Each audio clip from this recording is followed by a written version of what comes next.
વડોદરામાં રાંધણ ગેસ ન મળતા લોકો હેરાન પરેશાન થઈ રહ્યા છે અને આ વાત છે ગોરવા વિસ્તારની કે જ્યાં ગેસની લાઈન 4 દિવસથી બંધ કરી દેવામાં આવી છે। 4 દિવસથી માળી મહોલ્લામાં ગેસની લાઈન બંધ કરી દેવાઈ છે અને લોકો 2 ટંકના જમવા માટે પણ વલખા મારી રહ્યા છે।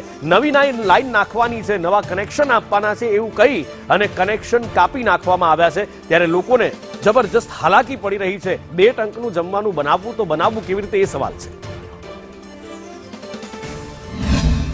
ગોરવા વિસ્તારના માળી મોહલ્લામાં છેલ્લા 4 દિવસથી ગેસ કનેક્શન લાઈન ઠપ છે।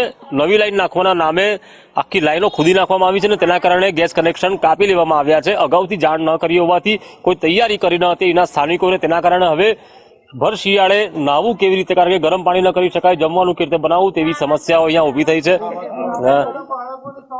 બા, અત્યારે આ શિયાળો છે, ફૂલ અહીંયા ગરમી છે અને તેની વચ્ચે તમારું ગેસ કનેક્શન કપાઈ ગયું, શું સમસ્યાઓ છે? અહીં લાઈટ નથી ને અમારે ગીઝર નથી, એટલે આ ગેસ નો બોટલ અને ગેસ કનેક્શન કાપી કાઢ્યું છે, તો નહીં કેવી રીતના?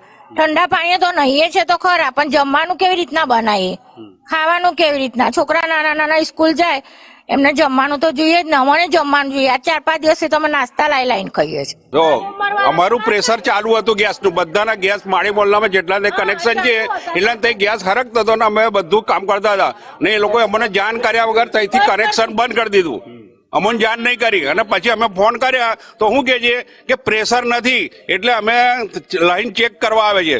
લાઈન ચેક કરી અને પછી એ લોકો કહે છે કે લાઈન નવી નાખવાની છે, પણ એમ નથી કહેતા કે અમારે નવી લાઈન નાખી અને ઘરમાં બી નવી લાઈન નાખવાની છે તો 15 દિવસ બંધ રહેશે ગેસ, એવી જાણ કરી નથી। સતત